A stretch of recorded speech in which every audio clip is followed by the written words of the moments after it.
So una-una is hahanapin muna natin yung application. So kapag nakita na, click lang. Okay. Then magbubukas ang lang. So una-una kukunin niya yung username mo tsaka password. So para sa mga account ng registrar at saka account admin account yung demonstration. So kung halimbawa gagamitin muna natin yung kay registrar na account. So input natin yung username. Yung registrar tsaka admin lang yung may access din dun sa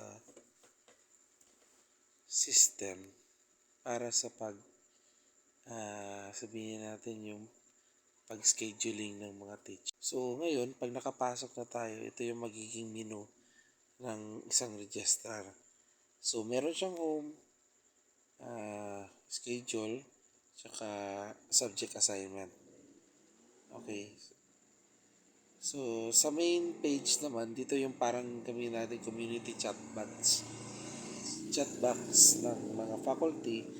Kung may message kayo, meron kayong gustong sabihin, pwede nyo rin i-chat or ilalagay dyan. So makikita yung pangalan ninyo at saka kailan kayo nag-message.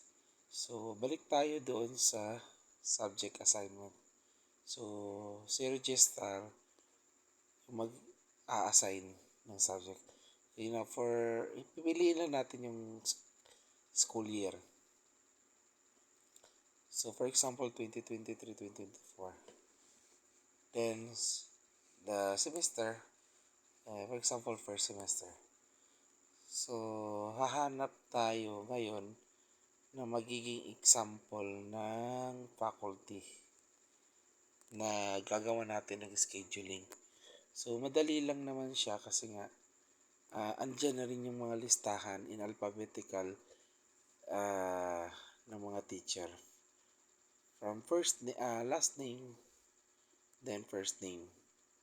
So, pipili lang tayo sino yung magiging example natin for subject assignment. Okay.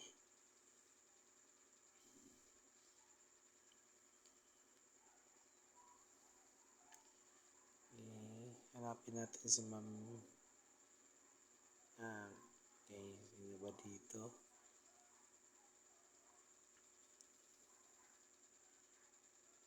Okay, si Ma'am Lins na lang. Si Ma'am Simpron. Okay. So once na-select na siya, tingnan natin kung meron siyang existing. Pipindutin natin yung display. Ngayon wala siyang subject assignment na existing. So click natin yung button na add new schedule. Okay, sa add new schedule, lalabas itong model na to, yung form. So ang una-unang gagawin natin kasi mag-i-schedule tayo as registrar or mag-a-assign ng ilalagay niyo yung subject code. So make sure yung subject code is existing din siya doon sa ating master list ng ating system ng mga subject. So once tama siya, pindot yung display subject info. So lalabas yung information ng units. So maglalagay tayo ng schedule, for example in WF, yung class ilalagay din natin anong class siya. For example, A lang ilalagay natin. Now for session, yung morning session. So pipindutin natin yung save, then record added successfully. So automatic lalabas siya under Ma'am Sempron. Meron siyang ngayong naka-schedule na subject. Okay? Now after that, doon kung for example, itong si Ma'am Milins or si Ma'am Sempron, magla-login siya sa system. Automatic under school year 2023-2024 first semester, lalabas itong isang subject na to. So for part 2 ng tutorial, sa part 2 sa tutorial, ipapakita natin doon kung anong magiging itsura, ano yung gagawin naman ni faculty or teachers.